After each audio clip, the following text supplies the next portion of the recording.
everyone, my name's Maya and I'm here with Nanaimo Foodshare's cooking classes. So for today's lesson, we're going to be making Mexican-style black bean burgers with a fresh Pico De Gallo topping. So to start, let's go over our ingredients. For our Pico De Gallo, we're going to need 1 whole tomato, 1/2 of a lime juiced, 1 clove of garlic, and 2 tablespoons of fresh cilantro. For our veggie burger patties, we're going to need 1 jalapeno pepper, which is optional depending on if you like spice or not, 1 clove of garlic, 1 to 2 sprigs of green onion, 1 can of black beans, and then we're going to need either 1 egg or 1 flax egg. Today I'm going to be using a flax egg, which is 1 tablespoon of ground flax mixed with 3 tablespoons of water. Next, we're going to need 1/2 cup of oatmeal, so either rolled oats or quick oats, 1/3 cup of corn. It can be fresh, canned, or frozen, totally up to you. And then we're going to need some spices. So we need 1/2 teaspoon of paprika, 1/2 teaspoon of salt, 1/2 teaspoon of cumin, and then 1.5 teaspoons of chili powder. Finally, we're going to need some vegetable oil to cook the patties, some burger buns, and then avocado is an optional topping for the end. So next we're going to go over our equipment. So for today's recipe, a food processor is very helpful, but it is optional. It will make everything easier though, so I do recommend it if you have one. If you don't have a food processor, you can use a potato masher to mash the beans. But it will be more of an arm workout for you. So the next things we're going to need are some sort of spatula. It could also be a spoon. It's just for mixing.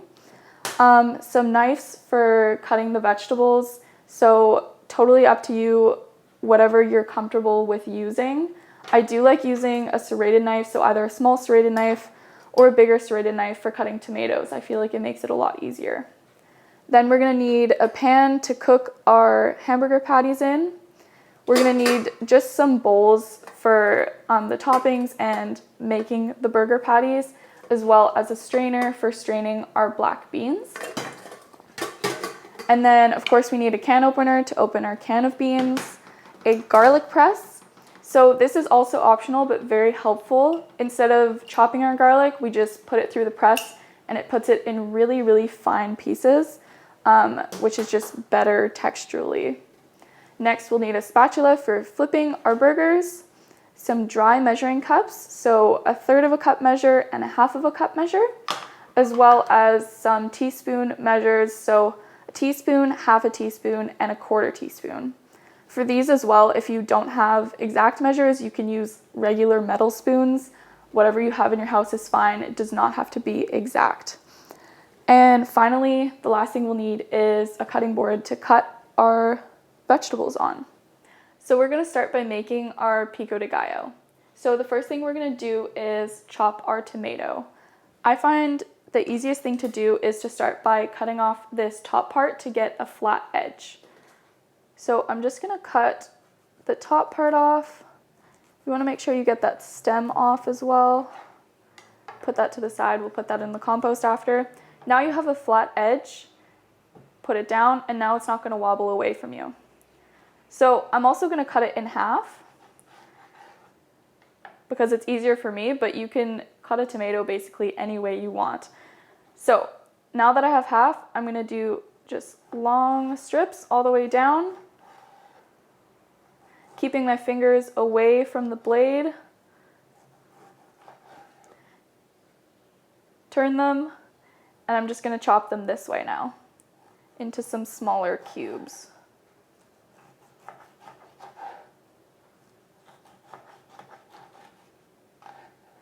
So now I feel like some of these pieces are still a little big. You can always turn them a different way and chop them a little bit more. It does not have to be perfect. You just have to be careful about your fingers. So when I'm doing this, I try to keep my fingers away from the blade by doing what Chris likes to call rainbow fingers. And just chopping them. Okay, and we're just going to do our other half the exact same way.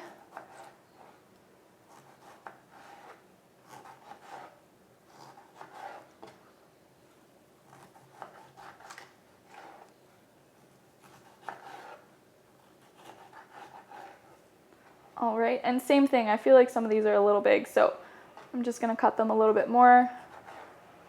Again, it's up to you, whatever your preferences are. All right, so now that I have those, I'm just gonna grab a bowl and place my tomatoes in the bowl. It is gonna get a little messy, but everything is gonna go on our burger, so don't worry about your cutting board being covered in tomatoes.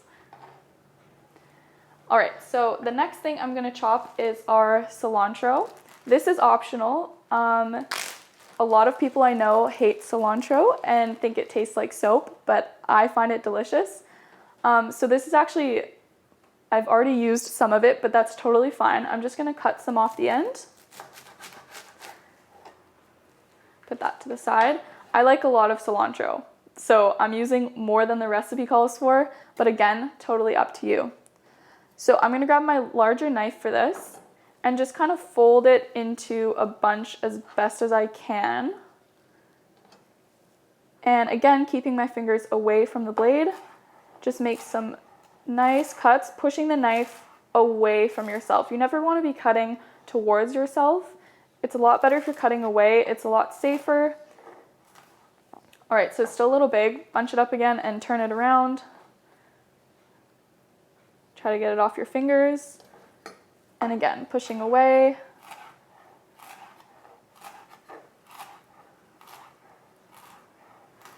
Another way I like to cut stuff, sometimes when things are too small, is holding the knife this way and putting my hand on the top. This way, there's no chance of me cutting myself, and I can just kind of go a lot harder or like push. Yeah, just basically chop it faster, and it's just an easier way for me. Okay, so now we're gonna scoop this up, put it in our bowl. And you wanna be really careful if you are doing what I'm doing right now, which is wiping the knife on my hands. I'm using the back side, but definitely be careful. If you're a beginner in the kitchen, I do not recommend doing that. All right, so the next thing we're gonna do is chop our garlic. So there is cilantro on my hands, but that's okay. So my trick for getting the garlic peel off, you take your knife, put it on top of a clove, and just press down. That crushes the garlic a little bit, and it'll help us get our peel off easier. So it makes it a lot easier to peel, and you definitely could have crushed it a little bit harder than I just did, but I got the peel off pretty easy. So I'm just gonna use my garlic press, pop my clove of garlic in there, and just press it directly into our bowl. See how it makes it really, really fine? Sometimes it can be a little bit difficult to get it off, so I'm just gonna grab my little serrated knife and just push it off the edge into the bowl. All right, so the last thing we're gonna need is half a lime juiced.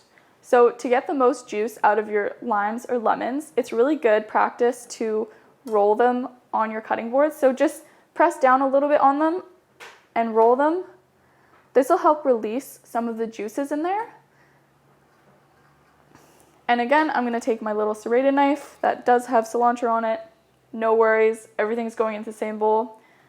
Protecting my fingers, cutting it in half. All right, so we're just gonna use one half. So I'll put the other half to the side. And here you could use a lemon juicer. You could do the fork trick where you stick a fork in and squeeze it. I'm gonna do the old-fashioned way, just squeezing with my hand and getting as much of the juice in there as I can. Using limes is fun because there's no seeds in there. If you're using a lemon, be careful to pick all the seeds out because you don't want to eat those. Limes have no seeds.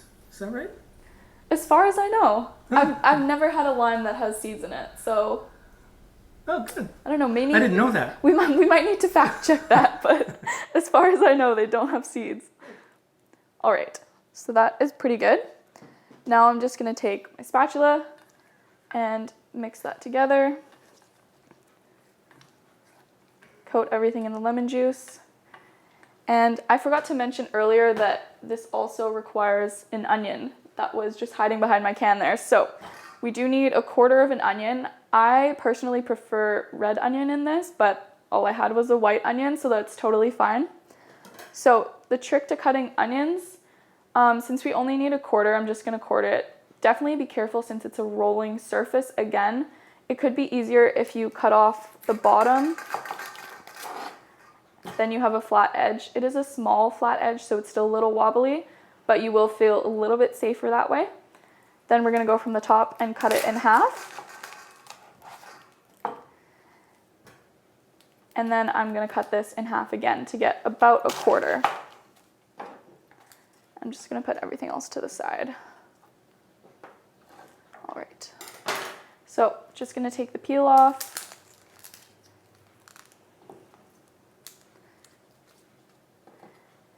And to cut an onion, the best method that I've found is to cut strips vertically like this, but not reach all the way to the end. So if you reach all the way to the end, you're gonna have separate pieces and it's not gonna hold together as well. So you're just gonna cut some strips. You can make them as big or as small as you'd like. And when you get too close to your fingers, you can stop, you can totally readjust whatever works for you. You can also choose to slice it this way. Now, you wanna make sure that your fingers are really out of the way, you're not cutting towards yourself.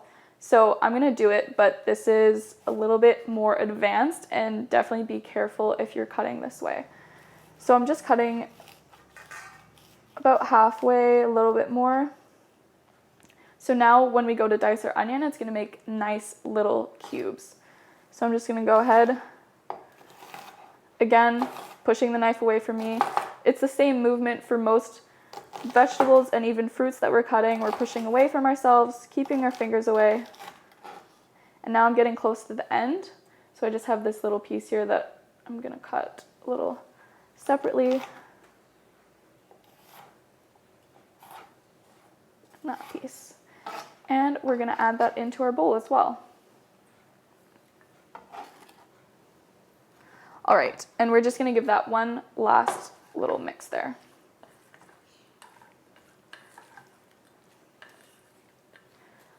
So, some big pieces of onion. So that is our pico, and we're actually gonna put it in the fridge for now. And the longer you keep it in the fridge, the more it'll marinate and those flavors will absorb into there. And now that I'm thinking about it, we do need to add a pinch of salt. So I'm just gonna add a little sprinkle of salt to the top. Salt brings out the flavors and everything, so it's always good to add, but definitely not too much. And I'm going to go put it in the fridge. So now that our pico is in the fridge, we're gonna move on to our black bean burgers. So to start, we're gonna chop our green onion, our jalapeno, and our garlic. So green onions, we typically wanna cut the green portion only, and we typically don't eat the white portion. So I'm just gonna take my larger knife, again with the pushing away motion, keeping my fingers away from the blade. I'm repeating myself a lot, but that's what safety is all about, I guess. We're just gonna make some little, I guess, circles of onion that'll add some texture and some nice flavor to our burger. So you can do this as slow as you'd like, whatever you're comfortable with. One fun thing about green onions is that once you buy some at the store, you could replant the ones that you've bought and never have to buy more. So once I have this piece at the end, you can plant this in dirt, or you can put it in a glass of water, and an onion will grow out of the top of it. So I actually have some at my home, and I never have to buy green onions because I've replanted them, and they just keep growing. Even once you cut them, they'll grow again. So it's a really fun hack, and definitely save them if you can. So I'm gonna grab another bowl and just put my green onions in there. All right, so now I'm gonna move on to our jalapeno.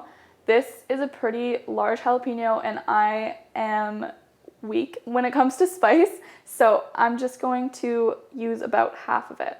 So I'm going to chop off the top and then turn it, and I'm going to cut it in half. Again, using my rainbow fingers, keeping my fingers away from the blade. So this is what the inside looks like. The seeds are actually the spiciest part of the jalapeno, so I'm going to take them out, and again, I'm only going to use half. So I'm going to put that half to the side. And typically, to take the seeds out, I would use a spoon, so I'm just going to take one of these teaspoons, and you just want to push down and scrape them out.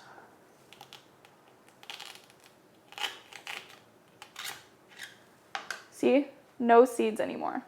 So I'm going to put those to the side. Another thing you want to make sure of is that you're not touching your eyes when you're handling spicy peppers. It can definitely burn and it's not fun, so definitely avoid that as much as possible.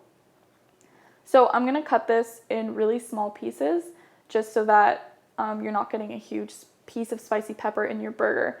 So I'm going to do some long strips, and the same way that I cut, or tomato I guess, I'm going to do some long vertical strips.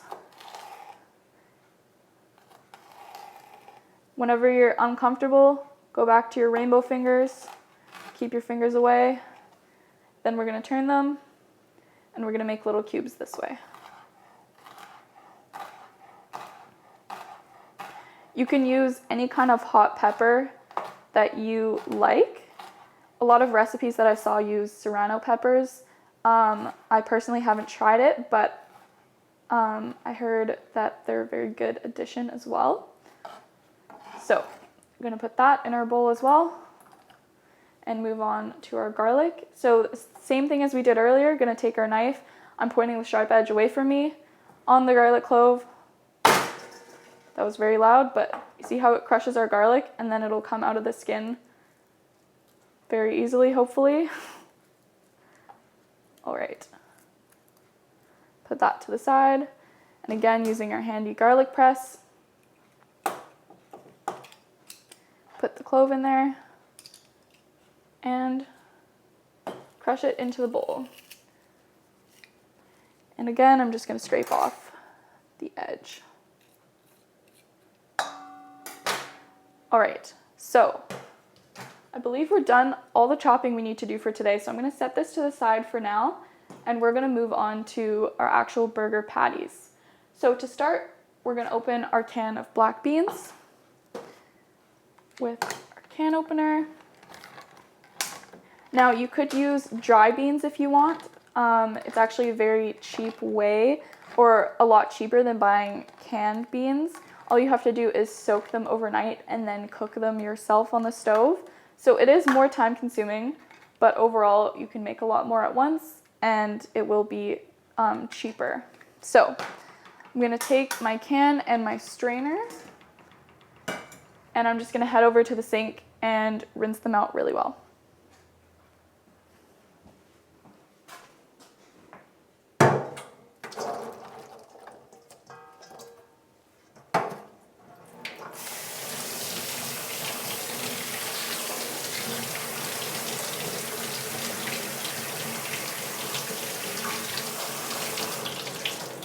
And you want to rinse them until you don't see any bubbles anymore.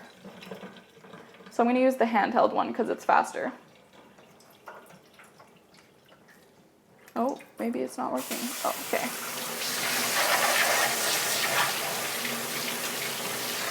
Perfect, so I can see that? Yeah.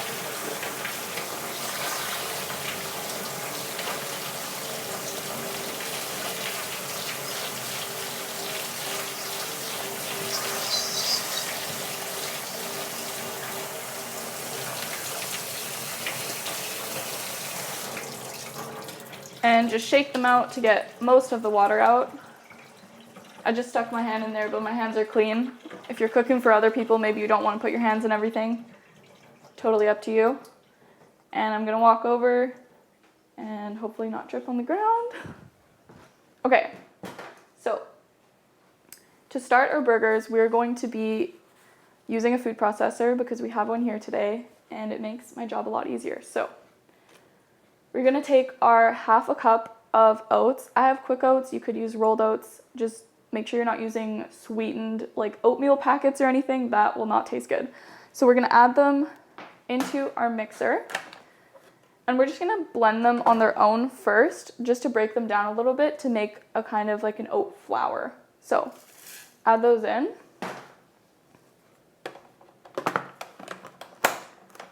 And I'm just gonna pulse them for a few seconds.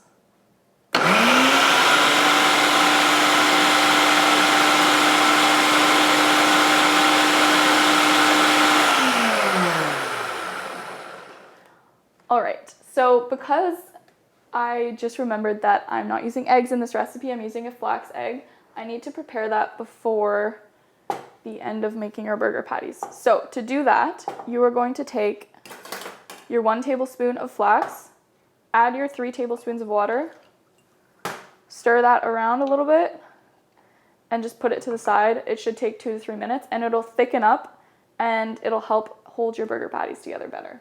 So I'm gonna leave that to the side for now. So the next thing we're gonna add into our food processor is going to be our black beans. So just dump them directly in there. Hopefully you don't miss. And then we are going to add some of our spices in. So as I said earlier, we have paprika, cumin, and chili powder as our main spices. You can add different spices that you enjoy eating. It's totally up to you. So I'm gonna open the top because it's gonna be easier for me to get this out. I'm gonna do 1/2 teaspoon. Try to get it leveled. If it's a little more, that's totally fine. A little less is fine too. Into the blender. We are going to do our cumin. Same thing, 1/2 teaspoon.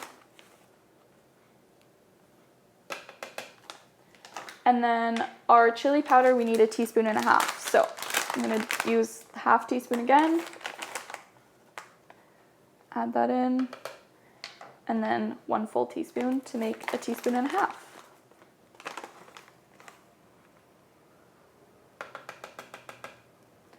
All right, and the last thing we need is salt. And you can go as much or as little as you'd like, but I'm gonna say about 1/2 teaspoon is gonna be good. So there we go. Into the blender. And we are just going to pulse that together. So for this recipe, you don't want to blend it too much because we don't want to make a paste. We just want to incorporate everything together a little better. We still want some texture through those beans.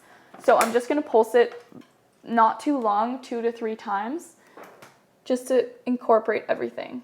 You can always check to see how it looks.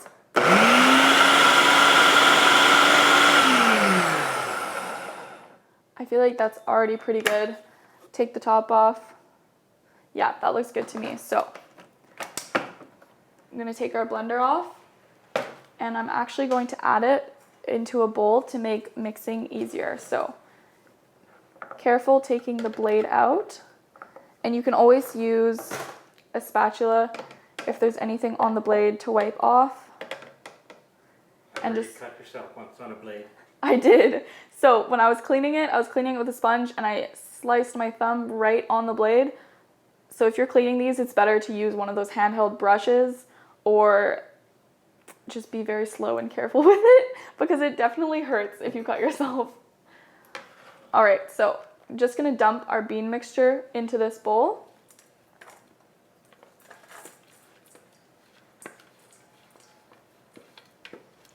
Make sure you get everything in there. That's pretty good. All right, so now we're gonna check on our flax egg, see if it's thickened up.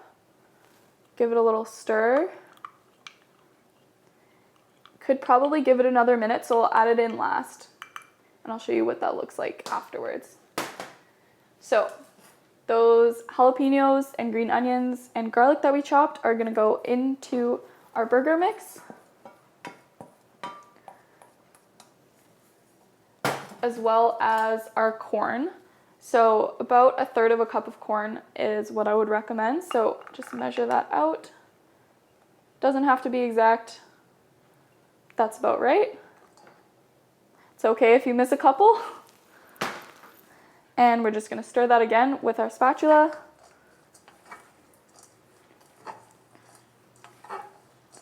And finally, we're going to add in our flax egg.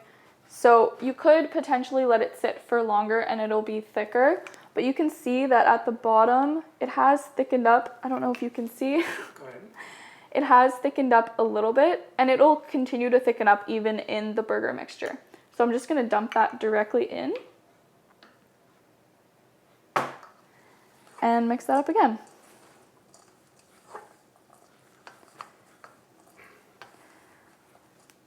All right, so we're just about ready to head over to the stove, but the last thing we're going to do is just form some burger patties. So you can make about 4 to 6 patties with this recipe depending on the size of burger patty that you'd like. And again, I'm going to use my hands. I believe I'm the only one eating these, so it's totally fine and my hands are clean. It should form a ball pretty easily in your hands. And then you can just flatten it out into the shape of a burger patty. And there's our first one. And I'm just going to do that for the rest of the mixture.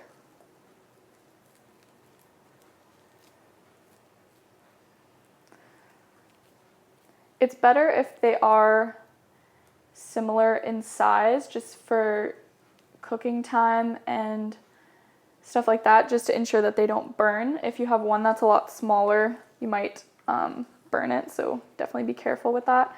But the size overall is up to you. You can make really tiny sliders if you wanted to. You can make one huge burger patty if you wanted to. Totally up to you. This is why when you were younger, you worked with Play-Doh. Exactly. It does look like I'm molding Play-Doh or mud or something, but it's part of the fun. All right, so now we're just gonna cook our burger patties. So to start, we're gonna turn on our stove to about medium heat. Make sure it's on, yep. And let that heat up. We're gonna add some vegetable oil. So probably anywhere between 1 to 3 tablespoons is good. I'm just gonna spread it around. Since I have it in this bottle, it makes it a lot easier to spread around. But if you have it in a bigger bottle, you can always pick up your pan, tip it to the side, tip it to the other side, and get that oil all around the pan. My burner is not on enough.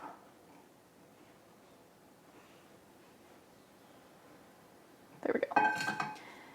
All right, and we're just gonna wait for that to heat up a little bit. You'll be able to feel it with your hand when it's the right temperature. You'll feel the warmth through the pan. Another thing I wanted to mention is that I'm always putting my pan handle to the side, and that's because if the pan is out like this, there's a big chance of you bumping into it. Maybe you'll touch it, maybe you'll touch the stove. It gets really dangerous. You can burn yourself, so always, if you can remember, turn your pan handle away from you. It's a lot safer, especially if you have little children around you. They can bump it really easily. Okay, so that feels warm, so I'm gonna take our burger patties with my spatula and just place them on there. And I'm not sure that 4 are gonna fit on there. We might have to do 3 and the 4th one by itself. That's totally fine. And you can just hear them sizzling. That means your pan is at the right temperature. So I'm just gonna put this one to the side for now. And we're gonna cook them for about 2 minutes per side. You'll know because they'll be brown when you flip them over. And I'm not gonna do it now because they just started cooking, but you can always check on them just by lifting up the side and looking underneath. So now that our burgers have cooked a couple minutes, we're just gonna flip them over. So the trick here, just be confident with it and just go for it. And it usually holds together. If you have issues with them falling apart, it's totally fine. It's still gonna be tasty. But these are holding together quite well. And just another note, oh, see, I wasn't confident there. That's why it didn't work well. Just a note is that since there's no meat and no eggs in these, you don't have to worry about cooking them through to any kind of temperature or time. You're really just cooking them to get a nice browning on the outside, and you can just eat them as soon as you want. It's totally up to you.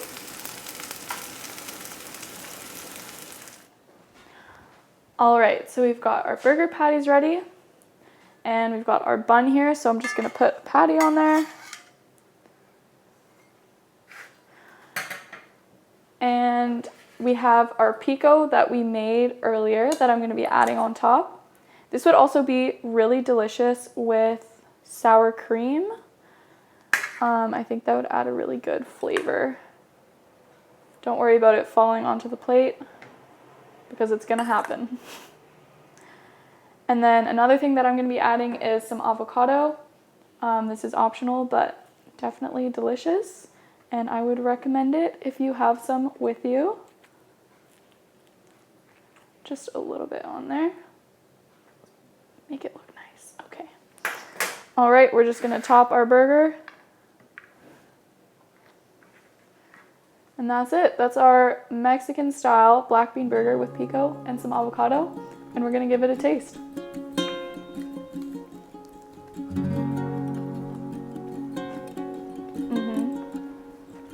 That's good. Not to flatter myself, but really good. Definitely recommend adding avocado. There might be stuff in my teeth. I feel like the creaminess is really good with the burger. And I hope you guys try this out. Please let us know if you try it. Take a picture and send it to us. That would be awesome. And thank you so much for watching this recipe today. I hope you come to the next one as well. Thank you.